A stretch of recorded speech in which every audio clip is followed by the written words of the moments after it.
And I was wondering, and I still am wondering, what is God? And should we serve God? Or should we maybe serve something else?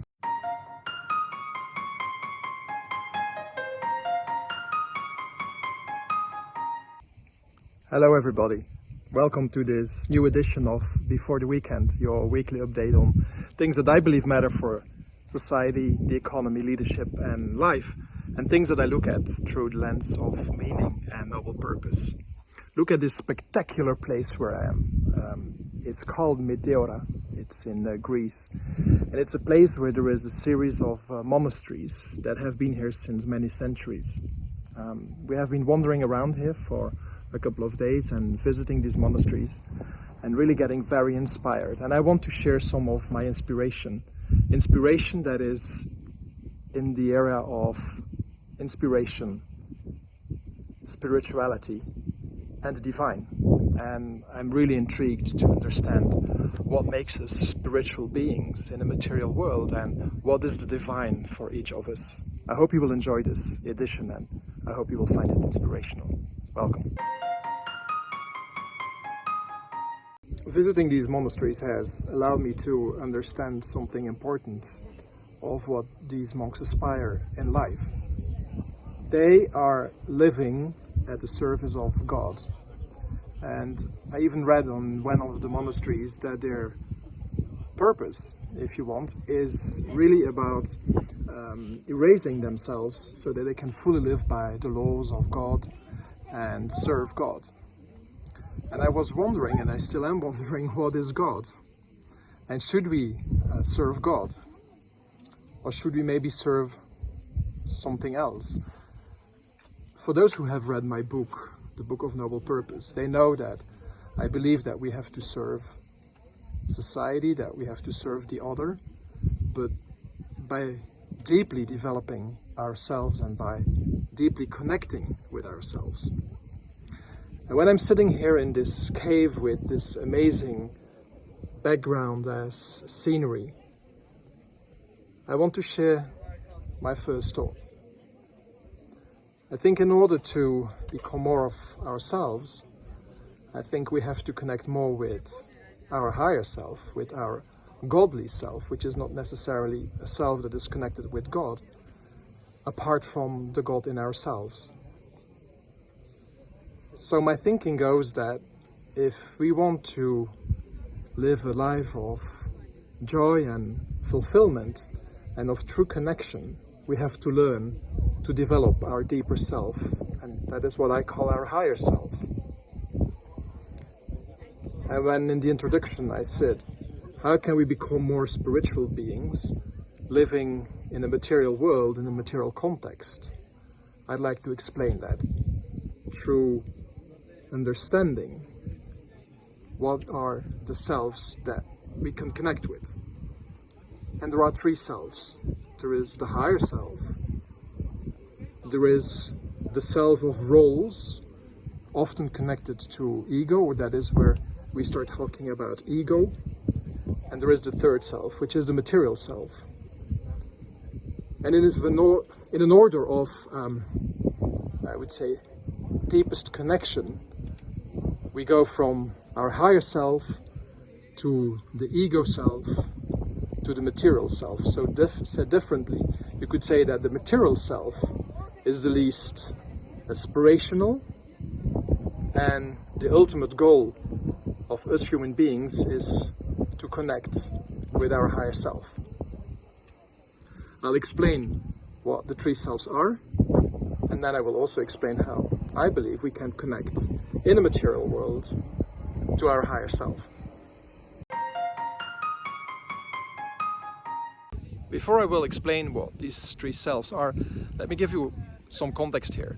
Meteora is an amazing place in Greece, in the world I would even say, where there is 6 monasteries that have remained from about 40 monasteries and hermitages that were built throughout the centuries. There is a whole amount of people who come here every year, every day to visit and to get amazed and impressed by the fabulous scenery, the sunset and enormous spiritual power that you feel here in this area.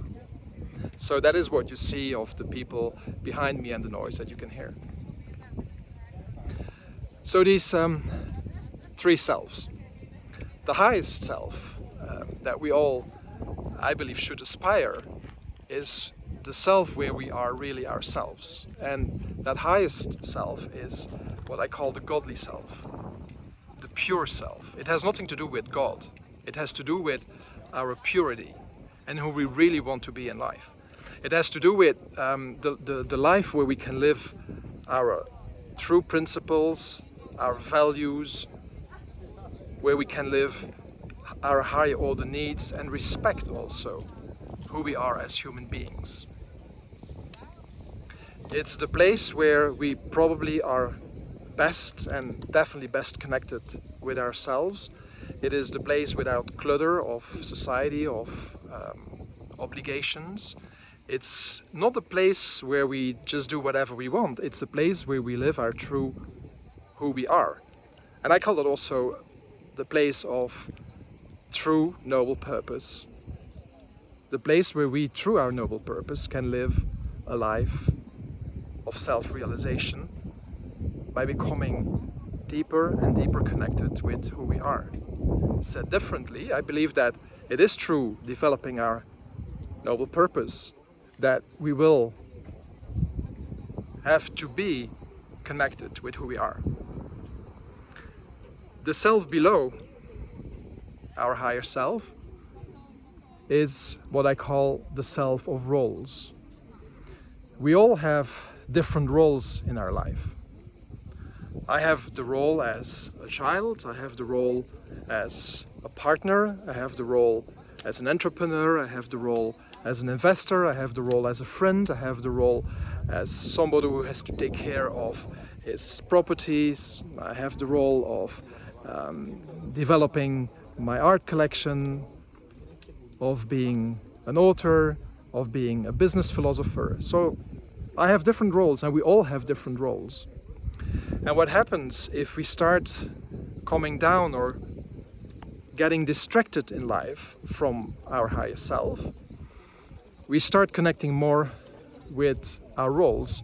And very typically we will pick a role, often very unconsciously, of what we believe is the role in which we feel best. The role that allows us to protect ourselves best and probably also best serve our needs, not necessarily our higher order needs, but often lower order needs, or at least what I call lower order needs. And at that moment, that is where the ego starts kicking in. So we start developing an important connection with one specific role, and that role will start becoming predominant in all what we do. So, for example, I could take the role as being an investor and wanting to invest or have the mindset of an investor in everything what I do. So my friends, I will look into the relations with friends as an investor. In the way how I work with clients, I'll start behaving as the investor. In my relationship with my life partner, I'll also start behaving as the investor.